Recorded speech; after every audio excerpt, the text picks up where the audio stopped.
content de vous retrouver. Aujourd'hui, je vais vous parler d'un sujet qui m'a frappé récemment et que j'ai entendu il y a quelques jours à peine dans une chaîne d'information internationale.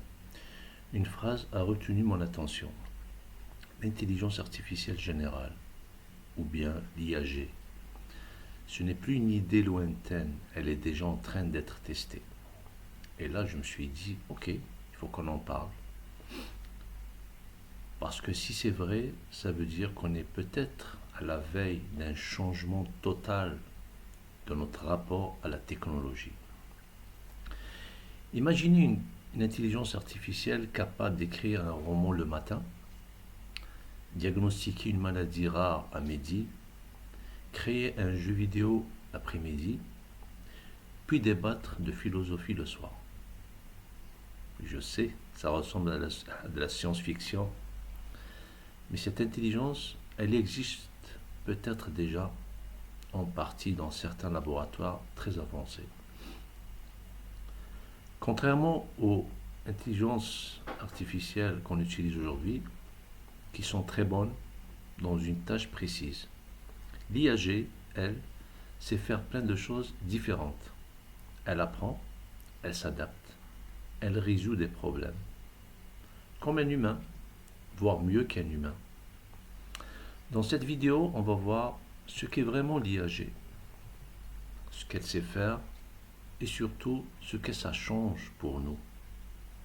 Accrochez-vous bien parce que le futur arrive plus vite qu'on ne le repense.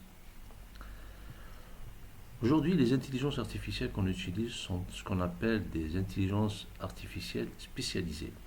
Par exemple, une IA reconnaît des visages, une autre traduit des textes, une autre encore peut battre des meilleurs joueurs d'échecs. Mais chacune est bloquée dans son domaine bien précis. C'est un peu comme si on avait des outils très précis. Un marteau, un tournevis, un thermomètre. Chacun a son rôle, mais aucun ne peut tout faire.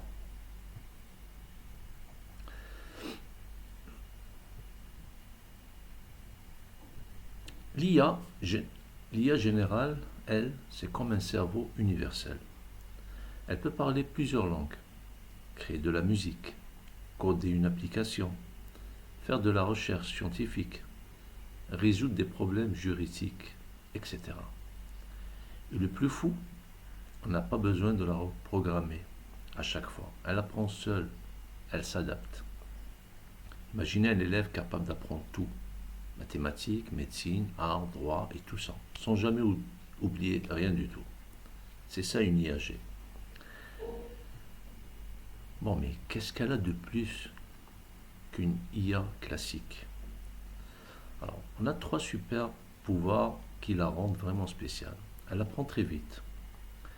Un humain met des années pour devenir expert. L'IAG, elle, peut lire des milliers de livres en quelques heures.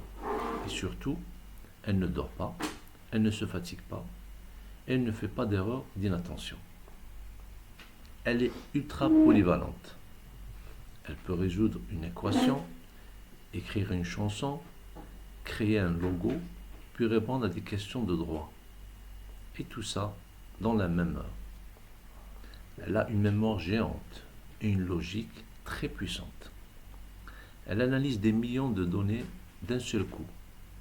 Elle ne doute pas, elle ne se trompe pas, parce qu'elle est distraite. Elle peut croiser des informations que personne n'aurait pensé à connecter. Un exemple concret, imaginez un patient avec des symptômes très rares, une maladie rare. Un médecin humain va peut-être hésiter, chercher dans les livres, consulter des collègues. L'IAG, elle, scanne toutes les bases de données médicales du monde en quelques secondes. Elle propose un diagnostic précis, un traitement adapté et même une prévention pour éviter d'autres complications. Franchement, l'IAG, ce n'est pas juste une machine intelligente, c'est une révolution qui pourrait changer même les métiers les plus qualifiés. Voici 3 exemples. Les avocats, elle peut lire et analyser toutes les lois, rédiger des contrats, anticiper des conflits. Elle est plus rapide, plus fiable et sans fatigue. Les médecins, elle connaît tous les cas médicaux existants. Elle ne rate aucun détail. Elle peut faire un suivi médical en temps réel. Même les meilleurs hôpitaux commencent à tester ce type d'IA. Les enseignants, elle peut adapter chaque cours au niveau de l'élève, corriger en temps réel, proposer des exercices personnalisés à chaque élève. Elle ne se décourage jamais si l'élève ne comprend pas du premier coup. Alors oui, ça fait rêver, mais ça pose aussi des questions. Car cette intelligence n'a pas d'émotion, pas de conscience. Et parfois, c'est justement ça le danger. Alors, est-ce qu'on doit s'inquiéter? Est-ce que cette super intelligence pourrait nous contrôler ou prendre des décisions à notre place? Ou est-ce qu'on peut encore garder le pouvoir en gardant un cadre éthique et humain autour d'elle? L'intelligence artificielle générale, ce n'est plus une idée de science-fiction. Elle est en train d'arriver et elle va transformer notre travail, notre santé, notre école, notre ville, notre vie.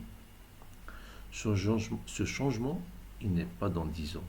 Il a déjà commencé. Et nous, on doit le comprendre, s'y préparer et surtout en parler. Dans la prochaine vidéo, on va voir les risques, les dérives possibles, mais aussi les solutions pour ne pas perdre le contrôle. Si ce sujet vous intéresse, cliquez sur la cloche pour ne rien rater et surtout partagez autour de vous. À très vite pour la suite de cette grande aventure avec l'IAG. Merci.